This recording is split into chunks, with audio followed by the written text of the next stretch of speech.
Hello everybody, welcome back. I'm glad you're here. Apologies for the delay between these few videos. Good news is in that gap I did a ton of writing. I had the itch to write and I really went at it and made a ton of progress. But it came at the cost of these videos. Nevertheless, I am back and I'm excited to continue. So we have been talking about my proofs book. We've done the first 3 chapters so far, which have been focused on direct proofs. You know, a direct proof, you start with your assumption, you do some logical steps, maybe involving algebra, arithmetic, maybe involving applying some definitions, and then you end up with your conclusion. If, then, start with the if, end up with the then, logic in between. Very natural. But there are other methods to prove things too. The second method that I want to tell you about is the focus of this chapter. It's called a proof by induction. Now, this word induction, it's a little deceptive how it's being used here. So deductive reasoning, so deduction is the opposite of induction, kind of. So deductive reasoning is you start with something more general and you deduce something more specific from it. So you like looking at a specific case. Now that's not exactly right. You don't have to get more specific. You could get something that's equivalent to the original statement, so that would be fine too. But nevertheless, that's the way you want to think about it. Start with something general and end up with something specific. Inductive reasoning, the way that term is generally used, is the opposite. You look at maybe a few special cases, and through inductive reasoning, you figure out what the broader truth is. Now, a lot of sciences use inductive reasoning because they have to, right? You perform an experiment, you get some finite amount of data, and you want to deduce from that some general true property. So you're sort of forced to. You know, they don't have axioms the way that mathematicians do. So mathematicians think about inductive reasoning as potentially faulty. Now, proofs by induction are not faulty. They're logically sound, but they kind of have this character about looking at specific cases and deducing a broader truth, but only in a specific way that is logically sound. So let me talk to you about that. So here's, for example, a math problem. Notice this, 1 equals 1 squared. Not very interesting. 1 plus 3 equals 2 squared. Slightly more interesting. All right, 1 plus 3 plus 5 equals 3 squared. Have you seen this before? Did you know this fact? If you add up the first 3 odd numbers, you get 3 squared. If you add up the first 4 odd numbers, you get 4 squared. Did you know this? It's a cool fact. It's a little number theory fact. It's pretty nice. You can do this for any number of statements. Add up the first 100 odd numbers and you're going to get 100 squared, which is 10,000, I believe. So add up the first 100 odd numbers, answer is 10,000. It's kind of cool. So why would that be true? Well, there actually are some fun ways to think about it. Why don't I give it to you? So here's one way to see it geometrically, that this is true. If you start with 1 dot is 1 squared. Okay, it's too simple for it to make sense. Now what happens if I add 3 dots to this picture, I get a 2 by 2 square of dots. So that would be 2 squared. If I add 5 dots to this picture, I get a 3 by 3 grid of dots. That's 3 squared. So in general, like 4 squared, for example, is 1 plus 3 plus 5 plus 7. So that's a geometric way to see that this cute little number theory fact is true. But there are also ways to prove it using a technique called proof by induction. And while a little geometric argument might work in this particular case, it's not going to work in general. In general, there are going to be many theorems for which we're going to need a new technique, a proof by induction technique. So how this general technique, how is it going to work?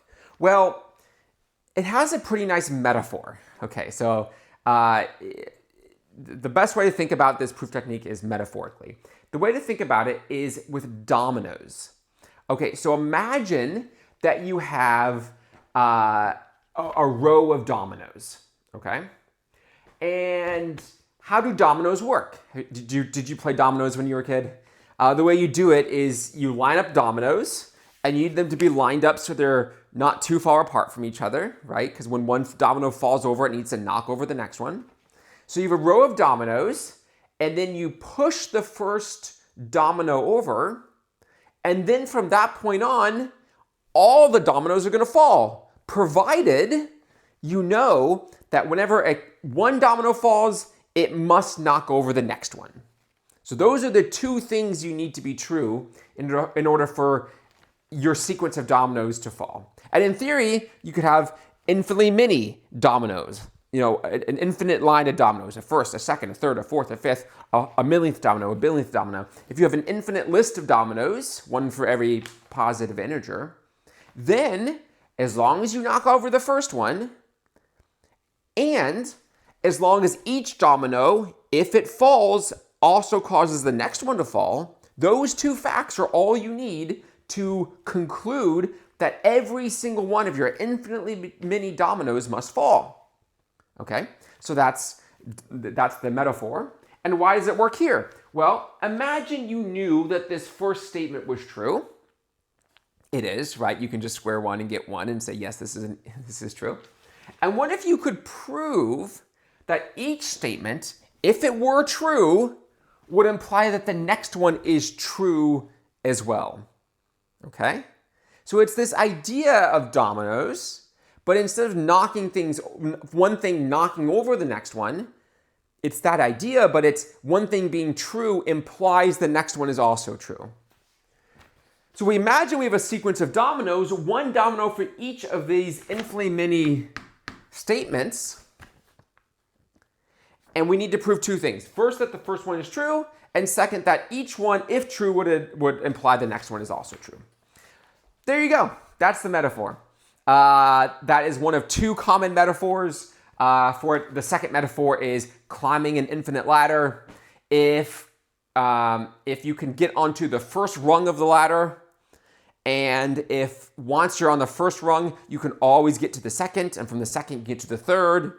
In general, if you're on the kth rung for any k, you can always get to the k plus first rung. You can always go one step higher.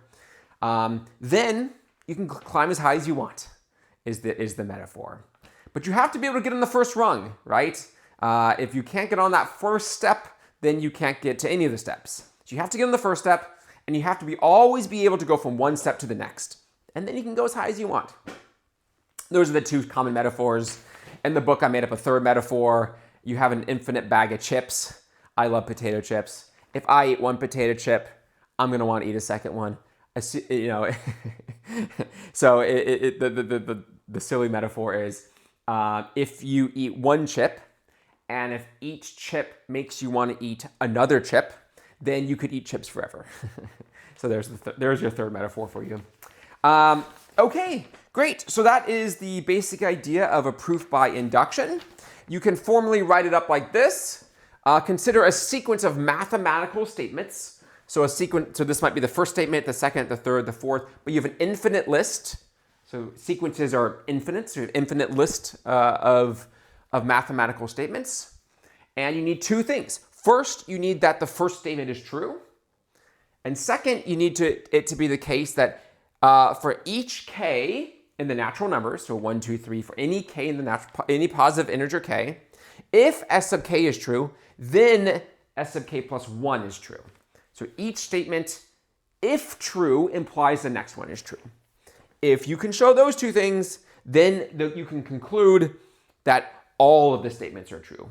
S sub n is true for every n of the natural numbers. So that changes this problem around. If you can show that summing the first k odd numbers equals k squared, if that is true, that implies that summing the first k plus 1 odd numbers equals k plus 1 squared. If you can show that implication, along with this first statement, that's it. You've proven it in the second way, in this proof by induction way. So in general with these problems, these will be our goals. Show the first statement is true and show that each statement, if true, implies that the next statement is also true. And because of that, we're going to have a general structure to proving these. I'll put it right here. This is the general approach to proving a proof by induction, proving something by induction. It's not going to work for every proposition. It's only going to work for propositions which are of the form, such and such is true for every positive integer n, or something similar to that. It's a whole sequence of statements is being asserted to being true. How do you do it? You're going to first prove what's called the base case. The base case is proving the first thing, like 1 equals 1 squared in our last example. Then there's going to be the inductive hypothesis. That's when you assume that the kth statement is true. It's like assuming that the kth domino will fall. And in the induction step, you prove that the k plus first statement must also be true, given our previous assumptions. And if you can do that, then we can get to our conclusion. Therefore, by induction, all the S of n's are true. Okay, so that is the general approach to proving these things by induction. Next time, I'll give you your first example. All right, I'll see you then.